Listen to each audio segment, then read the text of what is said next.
Hello students, welcome back to our YouTube platform math study point. आज की class में अपन पढ़ेंगे आपकी कार्य पुस्तिका कक्षा 8 मैथमेटिक्स और उसका लेने वाले हैं कार्यपत्रक 59 यानी कि 59 नंबर। अगर इसके कार्यपत्रक की बात की जाए तो ये एक सरल प्रकार का कार्यपत्रक है और अगर इसकी दक्षता की बात की जाए तो क्या है, कोण की समझ को विकसित कर पाना। पहला प्रश्न है अपने पास, घड़ी की सुइयों को देखकर उनके मध्य बनने वाले कोण जिस प्रकार से क्या होते हैं कोण, न्यून कोण होता है, समकोण होता है, द्विकोण होता है, सरल कोण होता है। तो न्यून कोण कौन सा होता है? जो 90 से छोटा होता है, 90 से छोटा। तो मैं इसको ऐसे लिख रहा हूँ कि ये क्या होगा, एक 90 से छोटा कोण होगा और उसको क्या बोलेंगे अपन? न्यून कोण बोलेंगे। 90 डिग्री को बोलते हैं अपन समकोण, और जो 90 से ज़्यादा होता है यानी कि 90 से ज़्यादा होता है, ये ग्रेटर देन का लगा रहा हूँ मैं थीटा, तो ये द्विकोण हो जाएगा। और सरल कोण होता है अपना 180 डिग्री का। तो इस प्रकार से आपको पहले भी कार्यपत्रक के ज़रिए आपको बताया हुआ है कि कौन सा कोण कितने डिग्री का होता है। तो पहली इस घड़ी में देखें तो ये एक किस प्रकार का कोण है? 90 डिग्री का कोण है। कितने डिग्री का कोण है? 90 डिग्री का कोण है। और 90 डिग्री का कोण क्या होता है? समकोण होता है। आपको अच्छे से याद होना चाहिए कि 90 डिग्री का कोण बन रहा है और 90 डिग्री का कोण कितना होता है? समकोण होता है। दूसरा देखो तुम, इस घड़ी के अंदर क्या है? देखो टोटल ऑफ कोण घड़ी के अंदर होता है 360 डिग्री और घड़ी में कितने घंटे होते हैं? 12 घंटे बजते हैं। तो एक घंटे के बीच में बनता है 30 डिग्री का कोण। कितने डिग्री का कोण? 30 डिग्री का कोण। तो ये देखो एक घंटे में कितना बन रहा है? 30 डिग्री का कोण बन रहा है। और 30 डिग्री का कोण क्या कहलाता है? न्यून कोण कहलाता है। न्यून कोण कहलाता है। तो यह आपको अच्छे से समझ में आ गया होगा।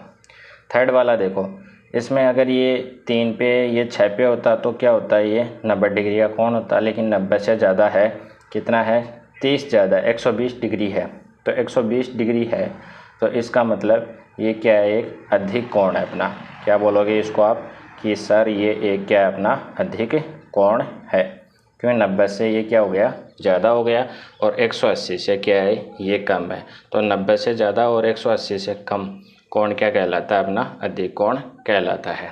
तो प्रश्न नंबर 1 ये इसके अंदर, और इसमें अपन ने तीन घड़ियों के मान निकाल लिए हैं। नेक्स्ट वाले निकालते हैं। तो देखो इस घड़ी के अंदर ये छोटी वाली सुई है 3 पे और बड़ी वाली सुई है 9 पे। तो ये एक सरल कोण बन रहा है और 180 डिग्री का बनेगा। ये कितना डिग्री कोण है? 120 डिग्री कोण है। ये आ जाएगा अपना 180 डिग्री कोण। और 180 डिग्री कोण क्या होता है? अपना सरल कोण होता है। अपन लिख लेंगे क्या है? सरल कोण लिख लेंगे। अच्छे से अपन को पता है, हिंदी में लिख सकते हैं।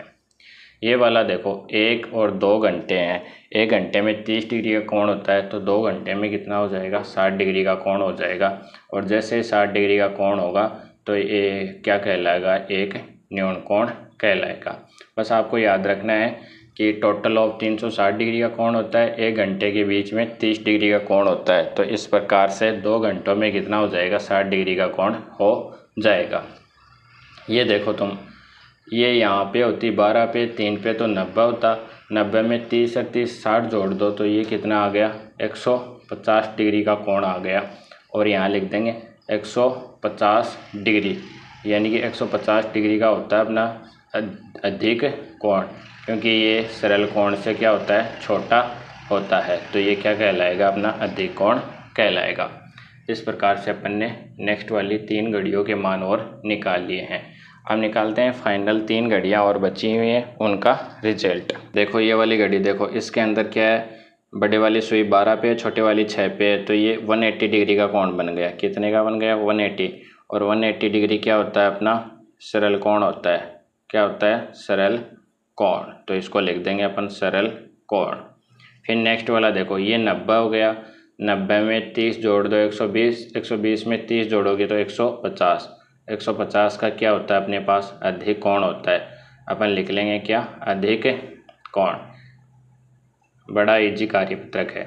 फिर देखो ये 3 कोण है तो 30 को 3 से गुणा करोगे तो 90 डिग्री आएगा।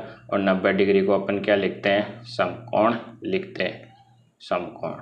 तो इसमें आप लिख लेना, ये 90 डिग्री का एंगल है और ये 90 और 30 120 और ये 150 डिग्री हो गया और 180 हो गया। तो इस प्रकार से अपन ने कार्यपत्रक आपका 59 अच्छे वैसे पढ़ लिया है। इसमें अपन ने घड़ियों की सुइयों को देखकर उनके मध्य बनने वाले कोणों को याद किया है, जो न्यून कोण, समकोण, अधिकोण और सरल कोण थे।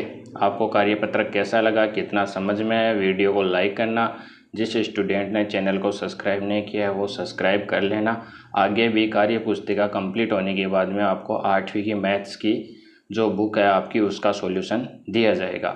तो आपको कार्यपत्रक कैसा लगा एक वीडियो में एक लाइक करके कमेंट बॉक्स में एक कमेंट करके ज़रूर बताना, तथा अपने जितने भी यार दोस्त हैं उनके साथ वीडियो को शेयर करना। मिलते हैं नेक्स्ट वाले कार्यपत्रक के साथ, तब तक आपको बहुत बहुत धन्यवाद।